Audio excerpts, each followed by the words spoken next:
Welcome back to Tidbits from the Road. This will be episode number 6, and we're gonna have take 2 for my Model S delivery.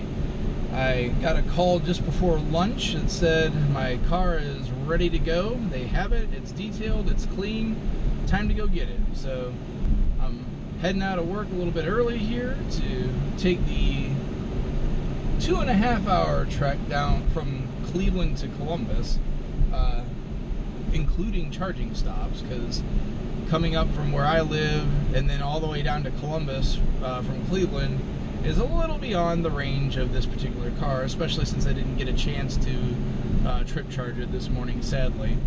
So on my way out, and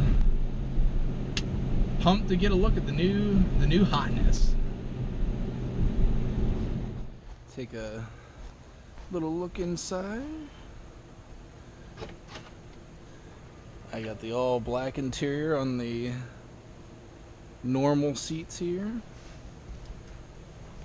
Oh yeah. Oh yeah.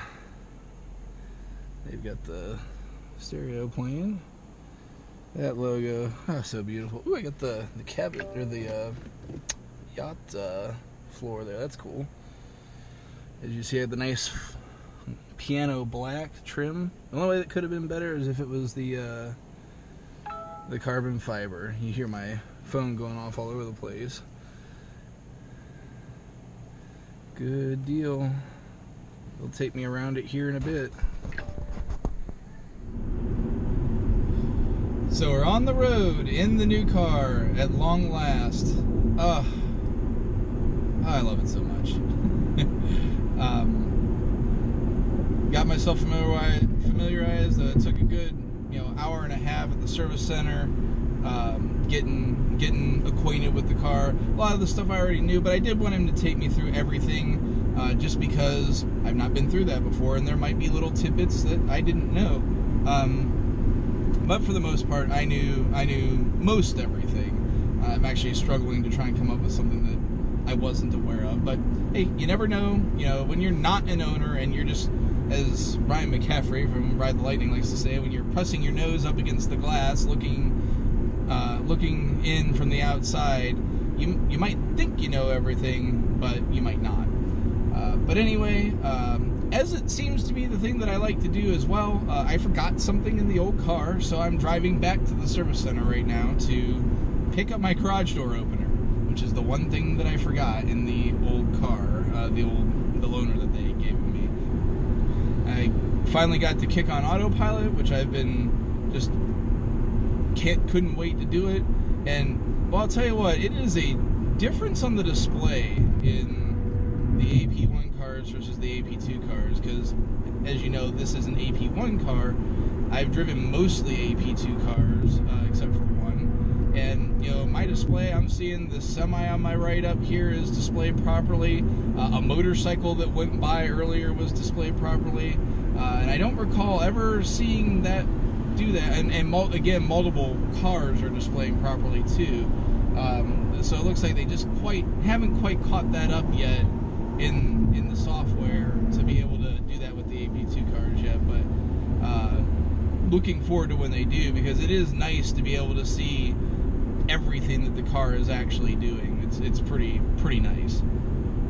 Other impressions that I have, I'll tell you what, a dual motor car, when you punch it, is a whole lot different than the rear wheel drive car when you punch it. I had to, I was in some rough traffic outside of Columbus. I had to go get my spot in a lane, and I kicked that accelerator. That was a difference.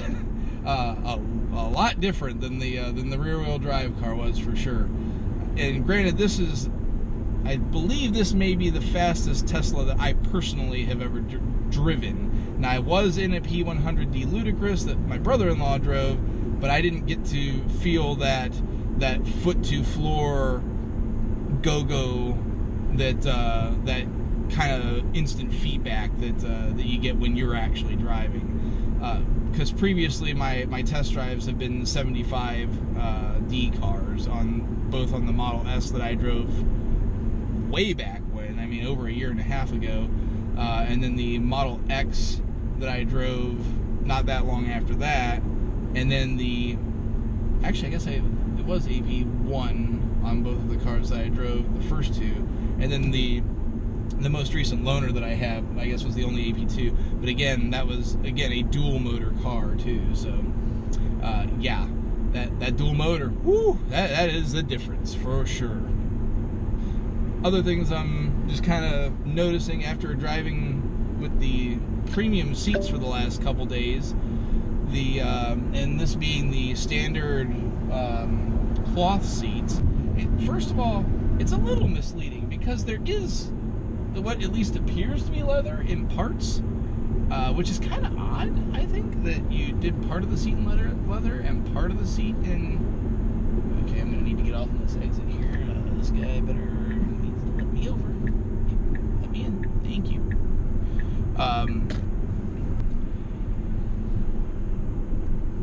It's just weird that they have these little leather bits, or at least faux leather bits. I assume they are leather, because I think the only synthetic is the white seats. But then the cloth, it's rather odd. Looks fine. The looks of it is great, and the feel, you know, really, I got no problem with these seats. These seats are just fine for me. They don't quite hug you the way the next gen seats do. Again, this is a 2015, and I think the standard seats did get a small improvement after 2015. I'm not positive of that, so don't take me at my word on that. But I got no problem sitting in the seat. The seat is just fine. So I'm heading back to the service center and getting my garage door opener, and then I will finally get to head home. So I figure I'd drop in and kind of cap this one off as I'm on my way to work this morning on a overcast morning here in north central Ohio, heading up Route 71. And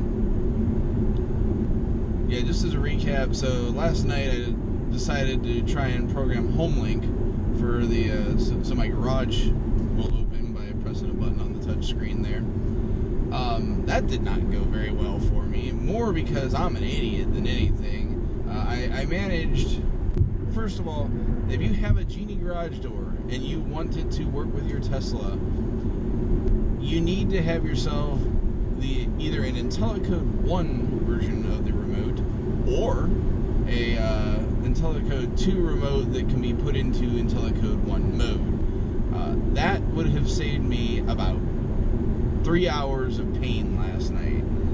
The close notes of this is that I managed somehow to completely deprogram my garage door opener from knowing where it should stop opening and where it should stop closing.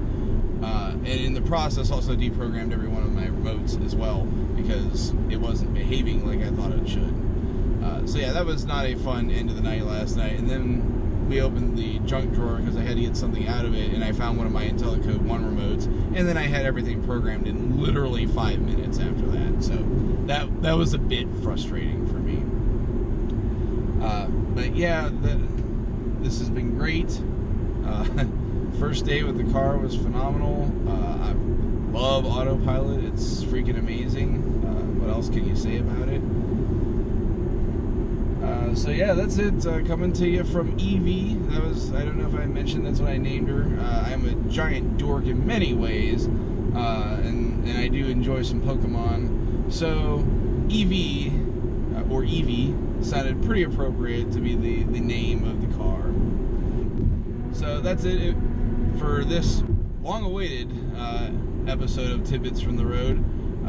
If you like what you see here on these videos on this channel, or just the audio version, the flagship version of the show, definitely punch that like button, punch that subscribe button, so you get everything delivered to you. That does obviously give you this show and the flagship show. I'd be remiss if I didn't thank my Patreon folks out there, especially my super patrons. You'll see their names on a card at the end of the show here. Many thanks to everyone out there supporting the show. You guys definitely make this possible. I super appreciate it. So yeah, that'll be it for this one. Not sure what I'm going to do for the next one. I might, I know I've been talking about the Tesla Myths video for some time. I'd still like to do a version of that that's like super done up with like graphics and such, and not just me sitting in the car talking. But I think I just want to get that episode out there too. So I might do 2 versions of that. One for a from the road version, and then one that's the one that's super polished. So we'll see what I end up doing with that. Anyhow, that's it for this one. Until next time, keep it charged and hit the road.